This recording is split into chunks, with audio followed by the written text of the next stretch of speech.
Jean-François Bay, bonjour. Bonjour.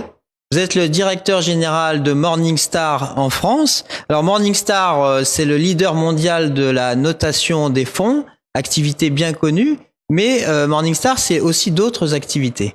Oui, tout à fait. Le groupe Morningstar, c'est un groupe qui a 30 ans, qui emploie 3500 personnes dans le monde. On est présent dans 30 pays. On a 3 grandes divisions. Une division données financières, donc on alimente des sites, et en particulier des données sur des fonds, puisqu'on a plus de 150 000 fonds dans le monde, donc dans nos bases de données, ce qui permet d'alimenter des sites internet et des acteurs financiers.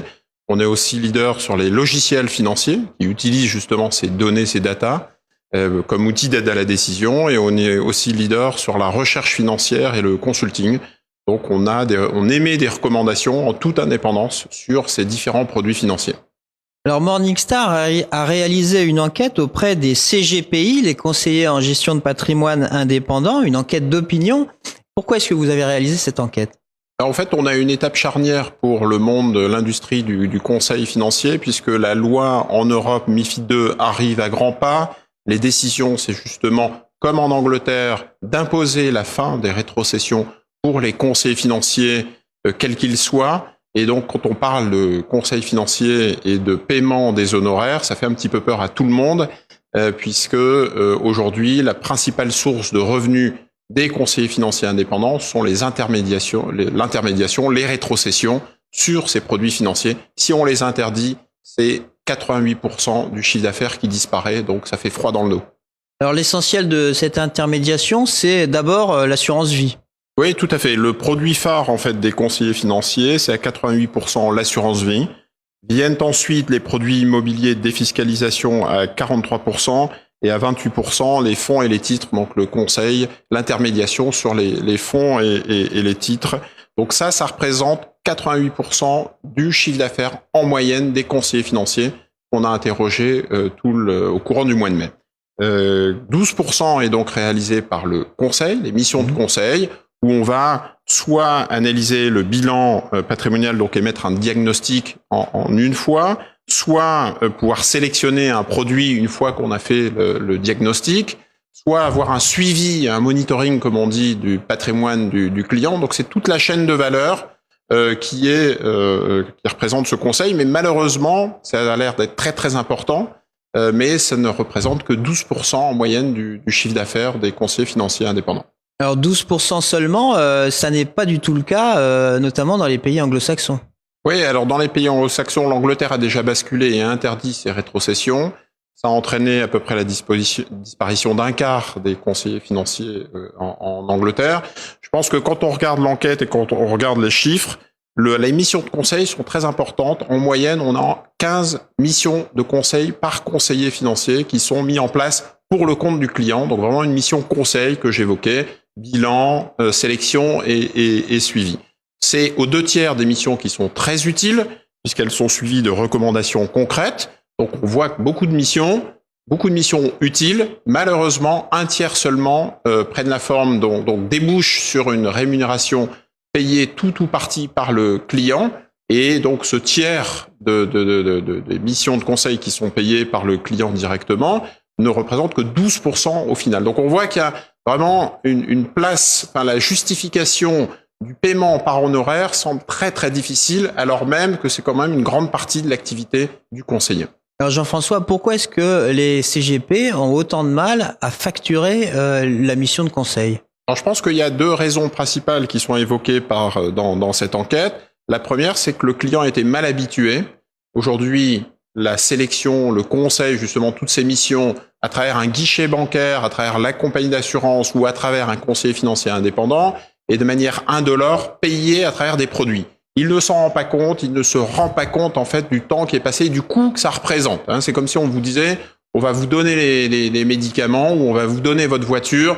Du coup, vous savez pas trop bien que représente en fait la valeur ajoutée, combien coûte en fait les médicaments, une nuit à l'hôpital, etc. À partir du moment où c'est donné, c'est très difficilement chiffrable. Donc le conseiller se bat contre ce premier obstacle très difficile de faire payer le client directement, alors que ça fait X années qu'il est habitué à ne pas payer.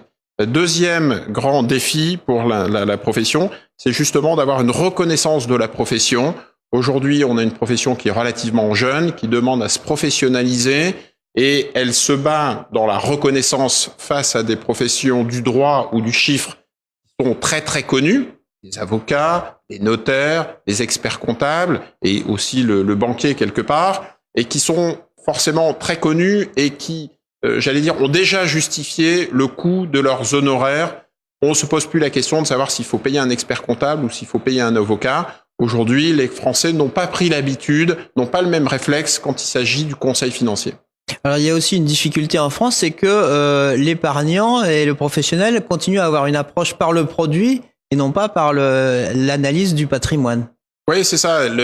À partir du moment où toute l'industrie a été bâtie sur la distribution de produits et que même le conseiller financier lui-même est payé à travers de l'intermédiation, c'est très très très difficile de mettre en avant une approche solution dans le temps, patrimoniale, la retraite, la prévoyance, la dépendance et la succession. Et donc, cette solution passe nécessairement par des briques de puzzle qui passent par des produits. C'est de l'immobilier, c'est des fonds, c'est de l'assurance vie, mais ce n'est pas le moteur premier. Et donc, je pense que l'épargnant français moyen va depuis plusieurs années au guichet. Le guichet lui vend le produit. Il y a d'ailleurs des opérations de lancement de produits qui sont très importantes en France, beaucoup plus importantes que dans les pays anglo-saxons. Ceci explique cela, c'est-à-dire que tant que vous n'avez pas d'animation dans le guichet et de nouveaux produits, très difficile en fait de générer du coup du revenu pour le conseiller, qu'il soit dans une banque ou indépendant. Et donc le français, l'épargnant français est habitué à ça. Il faut absolument casser ce cercle vicieux qui puisse raisonner plutôt solution que produit. Alors dans votre enquête, les professionnels proposent des solutions pour faire évoluer les mentalités, et notamment une grille tarifaire bien détaillée et unique. Les deux actions, justement, les deux freins, face à ces deux freins, il y a deux actions qui sont proposées. Dans la reconnaissance de la profession, c'est justement des actions de communication où on demande, à travers des communications nationales, de pouvoir éduquer le client et expliquer que le conseiller financier, c'est un vrai métier. Et à travers le frein des honoraires et de payer les honoraires, de mettre la main à la poche, il faut vraiment expliquer et pouvoir rendre ce conseil tangible.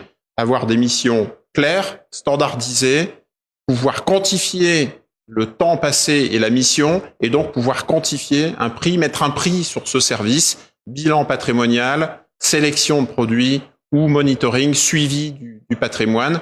Et donc c'est ce que demande à travers ce verbatim qu'on a dans l'enquête, les actions à mener qui sont proposées par des conseillers financiers. C'est ces deux axes, en fait, un petit peu top-down, un petit peu stratégique sur l'éducation et la communication, et une approche un petit peu plus bottom-up sur concrètement pouvoir avoir une bibliothèque de services, de conseils, et face à cette bibliothèque, des prix. Alors il y a certains professionnels qui demandent une carotte fiscale. Alors ça paraît difficile à faire passer dans ces temps de disette fiscale. Oui, il y en a certains qui disent que le conseil est tellement important et utile dans le temps pour les épargnants français, il faudrait pouvoir déduire en fait les honoraires de ces impôts.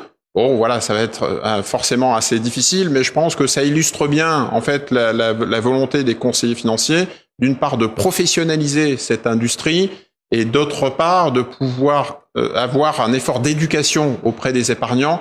Je pense que tout seul, en étant indépendants, justement, ils auront du mal à changer un petit peu la donne, et ils attendent justement une opération un petit peu plus institutionnelle.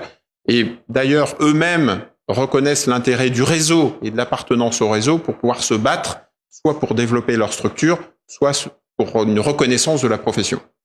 Jean-François B, merci.